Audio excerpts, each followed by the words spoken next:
Hello friends, स्वागत है आपका आपके अपने YouTube channel S Kumar gardening में।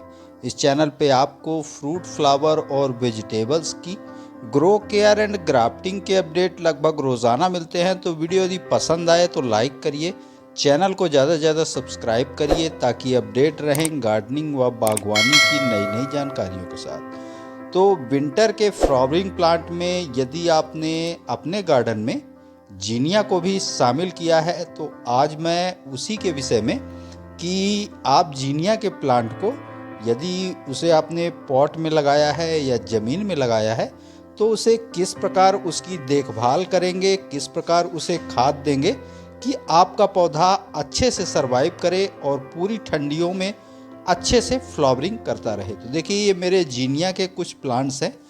तो ये जो प्लांट्स आप जीनिया के देख रहे हैं, इनको घर पर जो प्लांट्स मेरे पास पहले से थे उन्हीं के सीड्स को कलेक्ट करके और फिर मैंने इनको जर्मिनेट किया और अपने गार्डन में इनको लगाया है। तो अब ये पौधे बड्स पे आ चुके हैं, इन सभी में बड्स बनना स्टार्ट हो गया है और जल्दी ही ये पौधे अब खिलने के लिए तैयार हैं। ये देखिए, इन सभी में बड्स बनना स्टार्ट हो गया है। इन सभी पौधों की एक बार मैंने पिंचिंग की थी। पिंचिंग करने से किसी भी प्लांट में मल्टीपल ब्रांचेस डेवलप होती हैं और उन पर फ्लावरों की संख्या बढ़ जाती है। तो ऐसा हम ज़्यादा से ज़्यादा फ्लावरिंग प्लांट्स के साथ करते हैं, उनकी पिंचिंग अनिवार्य रूप से हमें करनी होती है। तो किस प्रकार के फर्टिलाइज़र का आप इस प्लांट पे उपयोग करेंगे ताकि आपका पौधा अच्छे से सरवाइव और ढेरों फ्लावरिंग विंटर के सीजन में प्रोड्यूस करे, तो उसी के विषय में। तो देखिए, जो प्लांट्स हमने अपने गार्डन में लगाए हैं, इसको मिट्टी की अच्छे से गुड़ाई करके और गोबर खाद देके इन पौधों को यहाँ पर ट्रांसप्लांट किया था और अब ये पौधे फ्लावरिंग पे आ चुके हैं। तो फ्लावरिंग स्टेज पे इन पौधों को कुछ खाना हमें देना होता है ताकि हमारे पौधे जब फ्लावरिंग करते हैं तो उनको फूड्स की ज़्यादा रिक्वायरमेंट रहती है। तो किस प्रकार का खाना, किस प्रकार के खाद फर्टिलाइज़र आप इन प्लांट्स को दें, तो उसी के विषय में। तो देखिए, इन पौधों के चारों तरफ आप थोड़े थोड़े से खरपतवार भी देख रहे होंगे। तो सबसे पहले, चाहे वो पौधे आपने पॉट में लगाए हों या ज़मीन पे लगाए हों, तो सबसे पहले हमें अपने पौधे की निराई गुड़ाई करनी है। उसके आसपास जो खरपतवार हैं उन्हें हमें निकाल देना है। देखिए, ये खरपतवार उगे हुए हैं तो इनको मैं अच्छे से क्लीन कर लेता हूँ पहले, फिर उसके पश्चात फिर किस प्रकार के फर्टिलाइज़र का उपयोग हमें करना है वो भी मैं आपको बताऊँगा। तो देखिए, धीरे धीरे हम अपने पहले खरपतवार जो भी है उनको उखाड़ लेते हैं। तो देखिए, मैंने अपने जीनिया के प्लांट्स के आसपास जो भी खरपतवार थे उन सभी को अच्छे से निराई गुड़ाई उनकी कर ली है।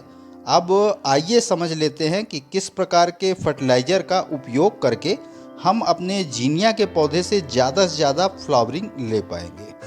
क्योंकि फ्लावरिंग जब हमारे पौधे करते हैं तो उनकी फूड रिक्वायरमेंट जो होती है, उनको जो भोजन की रिक्वायरमेंट होती है वो बढ़ जाती है।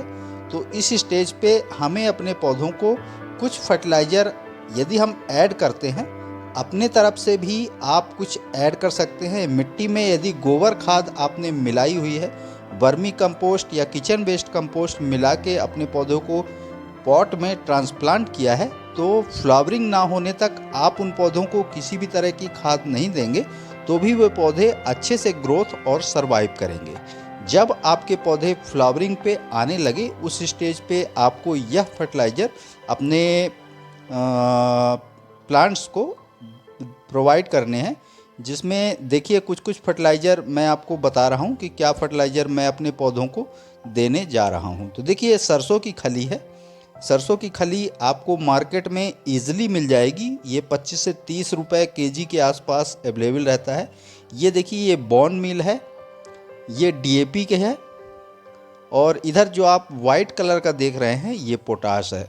तो हमने यहाँ 30% डीएपी और सरसों की खली की मात्रा ली है और 20% के आसपास हमने इसमें पोटाश ऐड किया है और 20% इसमें बोन मील ऐड किया है। क्योंकि हमारे प्लांट्स जो हैं वो ज़मीन पे लगे हुए हैं, यदि आपने इन पौधों को पॉट्स में लगाया है तो आप उसमें दोबारा से गोबर खाद या वर्मी कंपोस्ट या किचन वेस्ट कंपोस्ट में मिलाकर इस फर्टिलाइज़र को लगभग 4 से 5 ग्राम पर प्लांट के हिसाब से 2 मुट्ठी आप उसमें काऊ डंग कंपोस्ट ले लीजिए और लगभग 4 से 5 ग्राम के आसपास यह मिक्स बनाया हो फर्टिलाइज़र मिक्स करके पर प्लांट आप अपने गमले में लगे हुए पौधे को दे सकते हैं। तो क्योंकि हमने अपनी मिट्टी में अच्छे से गोबर खाद पहले से ही ऐड कर रखी है, तो इसलिए लगभग 5 ग्राम के आसपास, ये देखिए लगभग 5 ग्राम के आसपास सभी का मिक्सचर होगा।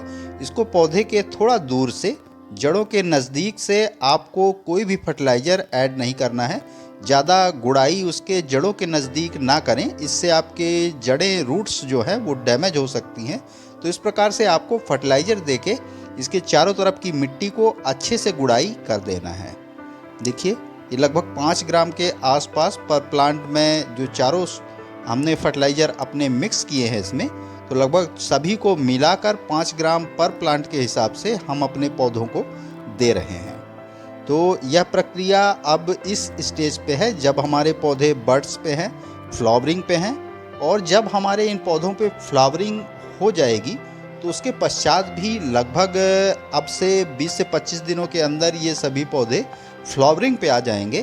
तो उसके पश्चात भी हमें लगभग 20 से 25 दिनों के बाद यह फर्टिलाइज़र दोबारा से इतना ही मात्रा अपने पौधों को दोबारा से देनी है, और फिर वाटरिंग का इस पे ध्यान देना है। ज़मीन पे लगे पौधों की हमें वाटरिंग का उतना ज़्यादा ख्याल नहीं रखना पड़ता, मगर यदि इन पौधों को आपने पॉट में लगाया है तो टाइम टू टाइम आप उसकी वाटरिंग करते रहें। उसकी मिट्टी जब आपको सूखी लगे तभी उसमें पानी आप ऐड करें। ओवर वाटरिंग के कारण पौधे खराब हो सकते हैं। धनिया के पौधे को ओवर वाटरिंग पसंद नहीं होती, इसलिए मिट्टी जब आपको सूखी लगे तभी आप इस प्लांट को पानी दें।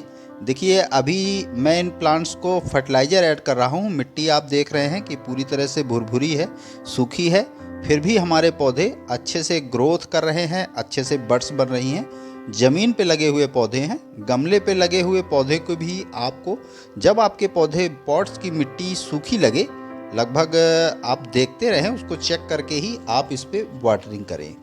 तो देखिए हमने अपने सभी प्लांट्स को फर्टिलाइज़र प्रोवाइड कर दिया है। अब इन पौधों पे चूँकि इनकी मिट्टी आप देख रहे हैं कि बिल्कुल सूखी है, हमने फर्टिलाइज़र ऐड किया है, तो सम टाइम हम इनकी वाटरिंग भी करेंगे। तो देखिए, तो आशा करता हूँ जीनिया प्लांट के विषय में दी गई यह छोटी सी जानकारियाँ आपको ज़रूर पसंद आई होंगी। पसंद आई तो लाइक करिए, कमेंट करिए, अपने गार्डनिंग लविंग दोस्तों के साथ शेयर करिए। चैनल पे यदि पहली बार आए हैं तो प्लीज़ चैनल को सब्सक्राइब जरूर करिए। बेल यानी घंटी के बटन को ऑल पे प्रेस करिए ताकि बागवानी व गार्डनिंग से रिलेटेड ऐसी ही रोचक व जानकारीप्रद वीडियो को नोटिफिकेशन आपको समय समय पर मिलता रहे। तो अभी के लिए फ़िलहाल इतना ही। वीडियो में अभी तक बने रहने के लिए बहुत बहुत धन्यवाद। Thank you.